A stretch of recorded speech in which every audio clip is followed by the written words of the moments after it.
Hello friends, welcome to your own channel daily commodity. तो आज हम बात करने वाले हैं कोको कॉमोडिटी के बारे में। ऐसे कौन कौन से फैक्टर्स हैं जो कि आपको पता होने चाहिए before investing in the cocoa commodity, और ऐसे कौन कौन से फंड या फिर ऐसे कौन कौन से मार्केट्स अवेलेबल है जिसके थ्रू आप कोको कॉमोडिटी को मार्केट में ट्रेड कर सकते हो थ्रू ऑप्शंस, फ्यूचर्स, सीएफडी या फिर ETF fund.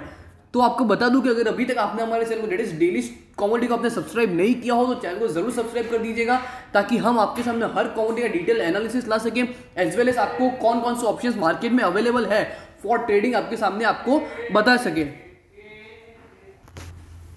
So let's begin. तो सबसे फर्स्ट जो रीजन देखने को मिल रहा है वो स्पेक्यूलेशन। स्पेक्यूलेशन होता है पूरा purpose, that is future trade के ऊपर पूरा आप स्पेक्यूलेशन कर सकते हो कि जो अभी कॉन्ट्रैक्ट का जो प्राइस चल रहा है, हालांकि करंट प्राइस के हिसाब से, करंट मार्केट के हिसाब से जो प्राइस चल रहा है, इन फ्यूचर कितना ज्यादा उसमें अप ट्रेंड आपको देखने को मिल सकता है। तो उसके हिसाब से आप कोको कॉमोडिटी में आप स्पेक्यूलेशन कर सकते हो कि कितना आपको ज्यादा अप ट्रेंड देखने को मिल सकता है। और जो सेकंड जो रीजन है वो बेट ऑन ग्रोइंग डिमांड। जैसे ही मार्केट में चॉकलेट की डिमांड बढ़ेगी उसी तरह कोको कॉमोडिटी जो है उसकी भी मार्केट में डिमांड, या फिर कॉफी जो कॉमोडिटी है उसकी वजह से मतलब मार्केट में डिमांड बनती है, तो उसके रेशियो के हिसाब से ही जो कोको कॉमोडिटी है उसके ही प्राइस में आपको फ्लक्चुएशन देखने को मिलेगा। और जो थर्ड रीजन है वो है पोर्टफोलियो डाइवर्सिफिकेशन। जैसे कि आपको पता ही होगा कि आप गोल्ड, सिल्वर, प्लेटिनम उन सब में से कोई आप एक या दो कमोडिटी में आप निवेश कर सकते हो, या फिर उसके आप फ्यूचर कॉन्ट्रैक्ट बाय कर सकते हो। मेटल्स के अंदर भी लिथियम, निकल, लीड, स्टील उन सब कमोडिटी है, उसमें से आप एक दो कमोडिटी के फ्यूचर्स ले लेते हो। उसी तरह एग्रीकल्चर कमोडिटी के अंदर भी ऐसे बहुत सारे ऑप्शंस अवेलेबल है जिसके थ्रू आप अपने जो कमोडिटी मार्केट का आपका जो पोर्टफोलियो है उसको आप डाइवर्सिफाई कर सकते हो और आपका जो रिस्क है उसको आप मिनिमाइज कर सकते हो। अब हम देख लेंगे कि how to trade cocoa futures. जो मार्केट में कोको कॉमोडिटी के मार्केट में फ्यूचर्स जो ट्रेड होते हैं through the date is cocoa commodity के वो आप मार्केट में किस तरह से बाय कर सकते हो। तो जो आपको देखने को मिल रहा है वो इसका जो साइज देखने को मिल रहा है, लॉट साइज वो है 10 मेट्रिक टन्स की। और थ्रू आप कोई भी commodity exchange that is NYMEX या फिर CME that is Chicago mercantile exchange या फिर इंटरकॉन्टिनेंटल एक्सचेंज के थ्रू आप उसमें ट्रेड ले सकते हो। अगर आप इंडियन ट्रेडर हो तो आपके पास ऑप्शंस अवेलेबल होंगे थ्रू MCX या फिर NCDX के थ्रू आप इसमें मार्केट में ट्रेड ले सकते हो। और जो एक्सपायरेशन मंथ जो कि पूरे वर्ल्ड के हिसाब से अगर मैं बात करूं तो वो है मार्च, मई, जुलाई, सितंबर और दिसंबर।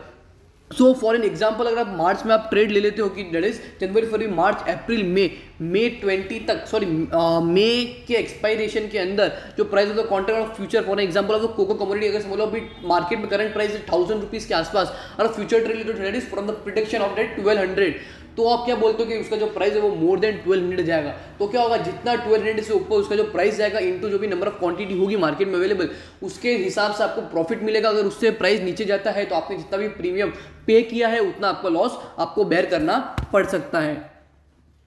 How to trade cocoa options on future, that is again a new concept, that is options on futures. तो वो क्या होता है, दैट इज अगर आप कोई पर्टिकुलर प्राइस पर बीट कर सकते हो ऑप्शन, दैट इज आप फॉर एन एग्जांपल समझ लो अभी फॉर एग्जांपल 10 रुपीज़ की कोई चीज़ है, अगर आप उस पर बीट करते हो दैट इज 15 रुपीज़ तक वो प्राइस जा सकती है। तो 15 रुपीज़ से वो जितना आगे या फिर 10 से 15 तक की डायरेक्शन में जितना भी वो प्राइस बढ़ेगा उतना आपको प्रॉफिट मिलेगा। रिगार्डलेस आपको वो जो कमोडिटी है वो आपको बाय नहीं करनी पड़ेगी, वो एक अंडरलाइन एसेट की तरह काम करेगा, उसकी तरफ आपको प्रॉफिट मिलेगा regardless of the time DK. अगर हुआ तो आपको ज़्यादा लॉस हो सकता है, अगर वो 15 से ज़्यादा ऊपर गया तो आपको अच्छा खासा प्रॉफिट भी उस ऑप्शंस में ऑन द फ्यूचर्स आपको मिल सकता है।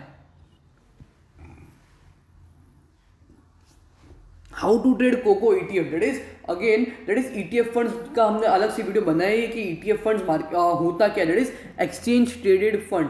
तो जैसे कि गोल्ड के ETF फंड्स होते हैं, सिल्वर के ETF फंड होते हैं, वैसे ही कोको कमोडिटी के मार्केट में ETF फंड्स अवेलेबल होते हैं। तो उसके थ्रू भी आप क्या लाइव मार्केट में आप एंटर ले सकते हो और एकदम तुरंत, दैट इज एकदम इमीडिएटली प्रॉफिट कमा के आप उसमें से एग्जिट भी कर सकते हो, या फिर आपका स्टॉप लॉस हो तो जल्दी ट्रिगर होकर आप उसमें से कम लॉस से आप मार्केट्स में एग्जिट भी ले सकते हो। अब हम बात करेंगे how to trade cocoa CFD, that is contract for difference, that is currently not available to trade in the US, that is United States of America.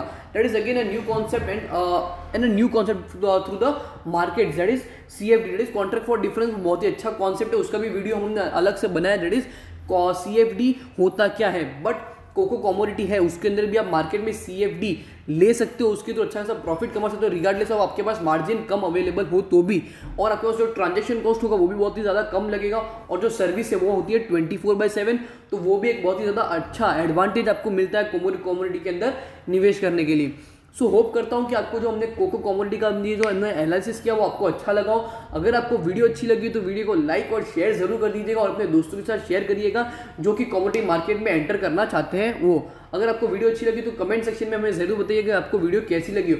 अगर आपको और कोई दूसरी कमोडिटी का या कमोडिटी मार्केट के रिलेटेड आपको कोई भी क्वेश्चन हो तो मैं कमेंट सेक्शन में जरूर बताइएगा।